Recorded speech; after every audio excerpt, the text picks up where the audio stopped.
Assalamualaikum warahmatullahi wabarakatuh. Kami dari kelompok B2 akan memaparkan dari presentasi kami yang dengan judul identifikasi masalah dan juga solusi dengan tema pengaruh efektivitas DNDE atau e-office terhadap kinerja organisasi. Dari saya Lalu dari Anggara, selanjutnya dari Mbak Lavia Isnani, selanjutnya Paulina Patiung, selanjutnya ada Muhammad Latifuddin Taruna Pratama, selanjutnya ada Muhammad Rosi Kunal Ilmifas, selanjutnya juga ada Made Adi Suparyarta, dan yang terakhir adalah Made Swatnyana. Bisa di next. Nah, dengan tema tersebut kami mengambil isu aktualnya berjumlah 3. Yang pertama, belum meratanya pengetahuan terkait TNDE di unit pelaksana teknis Kementerian PU pada tahun 2025. Selanjutnya ada belum maksimalnya update data pada TNDE di unit pelaksana teknis Kementerian PU pada tahun 2025. Dan terakhir adalah belum optimalnya pemanfaatan TNDE di unit pelaksana teknis Kementerian PU pada tahun 2025. Nah, untuk isu yang pertama nih, isu aktual yang pertama, belum meratanya pengetahuan terkait TNDE di unit pelaksana teknis Kementerian PU pada tahun 2025. Untuk data dan fakta yang terjadi saat ini, di mana masih terdapat beberapa unit pelaksana teknis di lingkungan Kementerian PU yang sama sekali belum mengetahui tentang aplikasi ini atau aplikasi TNDE ini. Nah, kondisi ini terjadi karena sosialisasi dan pelatihan yang belum menjangkau seluruh unit kerja secara merata. Lalu dampaknya jika isu ini tidak segera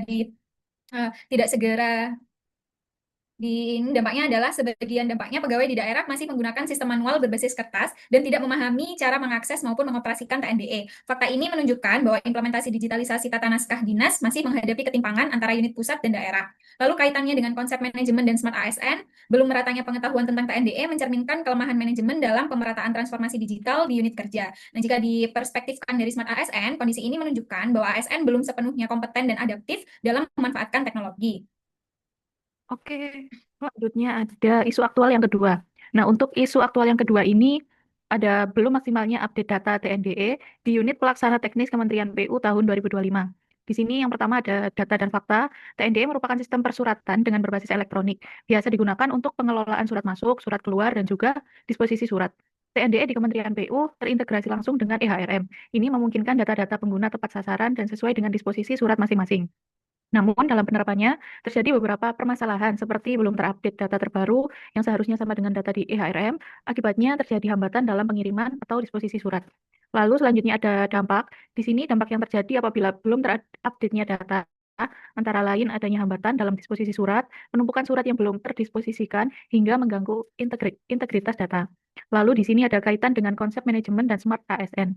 Masih lemahnya penerapan manajemen ASN dalam pengelolaan kompetensi dan kedisiplinan pegawai serta menghambat terwujudnya smart ASN yang dituntut adaptif, profesional, dan memiliki literasi digital tinggi untuk mendukung birokrasi modern berbasis teknologi. TNDE di unit pelaksana teknis Kementerian PU pada tahun 2025, di mana data dan fakta yang ditemukan, yakni TNDE sebenarnya ditujukan untuk mempermudah distribusi dan pengiriman surat. Namun dengan hilangnya batas ruang dan batas waktu melalui ruang digital yang rawan gangguan, kendala seperti keterlambatan sampai saat batas tenggat pengerjaan tugas dan kegagalan pengiriman bisa menyebabkan tidak siapnya ASN terkait rendahnya kualitas pekerjaan yang dihasilkan. Kemudian untuk dampaknya yakni terjadinya penurunan kualitas pekerjaan karena dengan pengiriman surat kadang mengalami gangguan dan bisa membuat petugas merasa tergesa-gesa.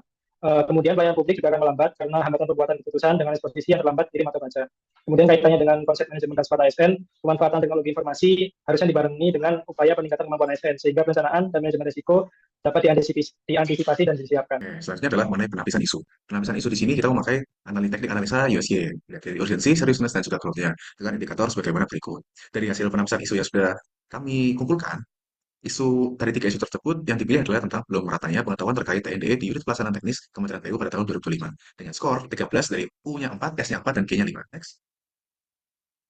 Nah, kondisi yang dipilih tadi yaitu ya belum meratanya pengetahuan terkait TNDE di UPT Kementerian PU pada tahun 2025. Nah, kenapa krusial? Karena isu ini mendesak 2-3 bulan sehingga harus segera ditangani dan jika dibiarkan maka akan molor, terus pekerjaan juga akan terganggu. Lalu kedua, seriusness ya akan tergantung pada instansi dan publik. Karena yang bisa mengakibatkan kinerja turun, boros, terus keterlambatan layanan, transaksi rendah, dan juga kepercayaan menurun. Lalu yang ketiga ada growth, yang hasilnya nanti akan memburu cepat jika jadi segera dikerjakan atau dilakukan penyelesaian. Nah, surat hak masuk harinya apakah tinggi, lalu rotasi pegawai dan kebiasaan memperburuk kesenjangan, dan juga jika dalam suatu bulan tidak diselesaikan, ya eksekusi terhambat, komplain naik, dan keandalan arsip turun. Baik, jadi melanjutkan. Jadi dari isu-isu tersebut, kan sudah diperoleh bahwa isu yang paling krusial itu adalah isu tentang pengetahuan teori belum merata. Nah, di sini kan menggunakan metode Five Whys Method untuk mencari akar dari sumber masalah tersebut. Nah, di sini untuk isu tersebut dijadikan sebagai pertanyaan pertama, kemudian dilanjutkan dengan pertanyaan berikutnya. Sehingga terakhir kita masukkan sebuah akar masalah, yaitu orientasi digitalisasi di Kementerian PU yang menekankan percepatan modernisasi layanan administrasi, sementara aspek manajemen ASN belum diposisikan sebagai faktor kunci dari keberhasilan. Nah, selanjutnya, nah dari Karena masalah tersebut, kami mengaitkan upaya-upaya yang dapat kita lakukan untuk meningkatkan yang namanya penerapan dari manajemen ASN sehingga kita bisa membentuk smart ASN, yaitu melalui 3 hal. Yang pertama itu adalah program pelatihan dan sosialisasi terkait pengenalan TNDE, kemudian ada penguatan sistem monitoring, evaluasi dan inisiatif penggunaan, dan yang terakhir itu adalah pembentukan target perubahan. Nah, selanjutnya, itu akan menjadi penggerak saya. Terima kasih. Izin melanjutkan selanjutnya berkaitan dengan penentuan alternatif penyelesaian isu. Di sini kami menggunakan teknik MC Namara, di mana menggunakan 3 indikator. Yang pertama efektivitas, kedua kemudahan, yang ketiga ada biaya dengan skor 1-5. Jadi setelah kami scoring, di mana kami memperoleh alternatif penyelesaian program pelatihan dan sosialisasi terkait pengenalan TNDE mendapatkan skor tertinggi yakni 14. Next. Lalu rencana aksi penyelesaian isu ada 5 tahap. Yang pertama ada tahap persiapan, di mana identifikasi kebutuhan tiap unit kerja dan pemetaan UPT yang belum memahami TNDE. Kemudian yang kedua pengumpulan materi pelatihan TNDE. Lalu ada tahap kedua, tahap perencanaan, di mana yang pertama penyusunan kurikulum pelatihan TNDE, yang kedua penyusunan jadwal pelatihan dan sosialisasi mengenai TNDE, kemudian tahap yang ketiga tahap pelaksanaan. Yang pertama melaksanakan pelatihan dan sosialisasi mengenai TNDE sesuai jadwal yang telah disusun, yang kedua memberikan materi dasar hingga bagaimana teknis atau cara kerja TNDE. Tahap keempat yaitu tahap evaluasi, yakni pemberian kuesioner kepada para peserta yang telah mengikuti pelatihan terhadap pemanfaatan TNDE. Kemudian tahap terakhir yaitu tahap laporan, ada tiga poin di tahap laporan. Yang pertama dokumentasi pelaksanaan kegiatan, yang kedua pembahasan kendala dan upaya penyelesaian, kemudian yang terakhir penyampaian rekomendasi pengembangan program. Sekian pemaparan dari kelompok kami. Terima kasih.